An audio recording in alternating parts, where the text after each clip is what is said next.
But to get people into 11, get my kids and family into 11, it's an astronomical, kind of military-esque coordination of, do we have the computers that can, like, thankfully a lot of stuff can run it, like Steam Decks, but then there's a financial kind of impact.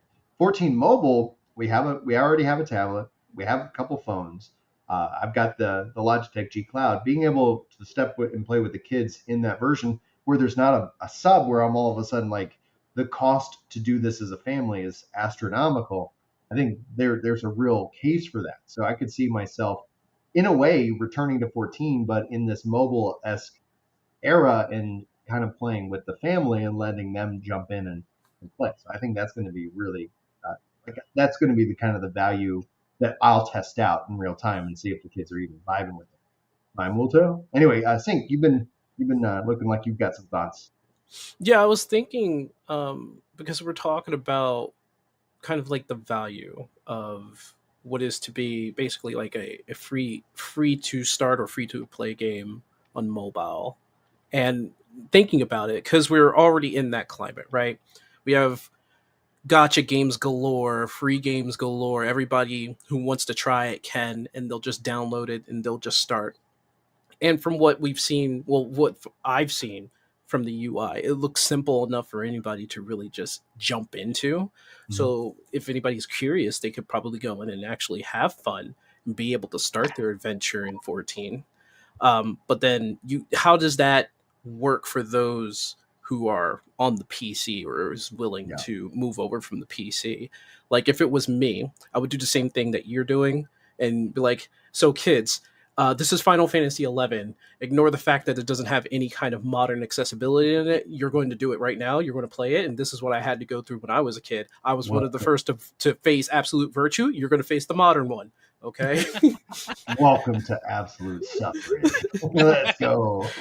Mind you, I was like 11. So I was one of the first in like a room full of like adults, teenagers and everything to face one of the first iterations of absolute virtue. I can't have my kids apparently face that kind of thing. So I feel sad.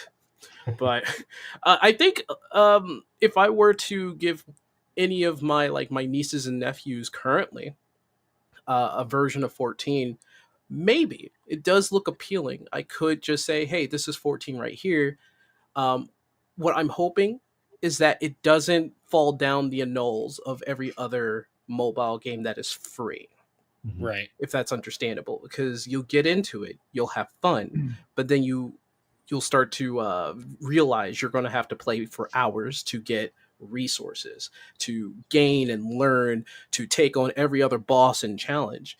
And then you can look over to whatever roulette that they have, or if it's a gacha system, whatever gacha system that they have, you spend $10, and that is only your first $10 spent. And it may just repeat and repeat and repeat. Mm-hmm. And then you're stuck in that cycle. That's what I try to stay away from. Wuthering Waves did not help. Oh man, dude. Like there's something like when it comes down to the game, as long as the relationship is understood financially, then I'm like, okay, if you want to make it a free to play, gotcha, etc. It's like, as long as it's upfront that's what you're getting into. Right.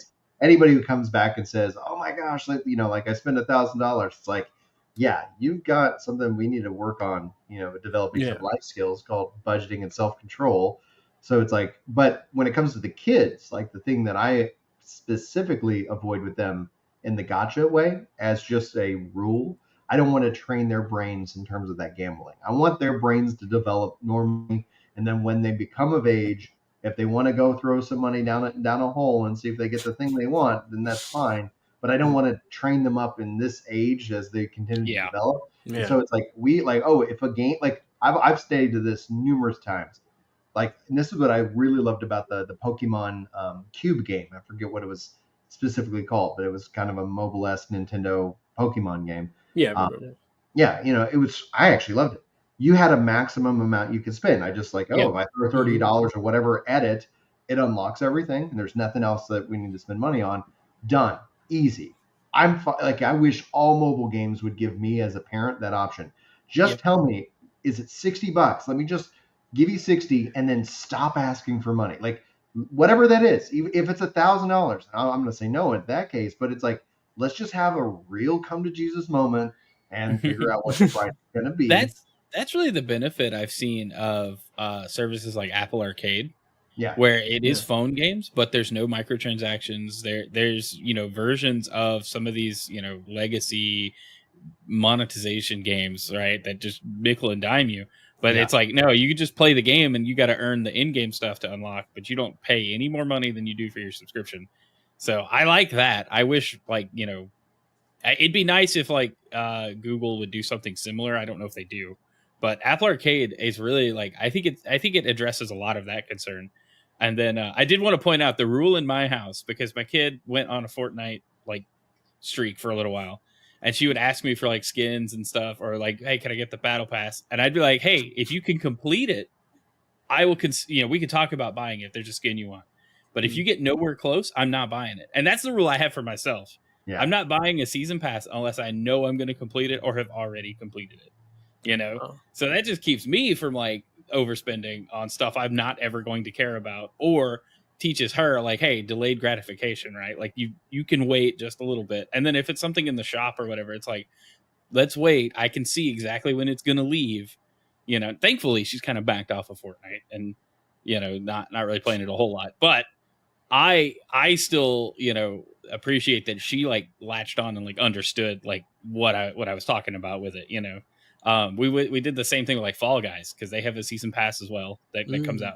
She really wanted something in it, and I was like, hey, if you can get all the way to the end of the thing, it's yours. And she did it. It was okay, you worked for it. It's it's absolutely yours. But does this lend to that? I don't know. Gacha games work kind of different, where what you're getting in a Fortnite battle pass, whereas Star Rail, I keep getting free jades to pull characters with, but sometimes I am tempted to buy the currency because I really want a new character. There is a difference. So I've done a full style documentary on Diablo Immortal almost 2 years ago. Just going nuts, trying to see what were the limitations of that, and I found that I need a psychiatrist to mark me the entire way.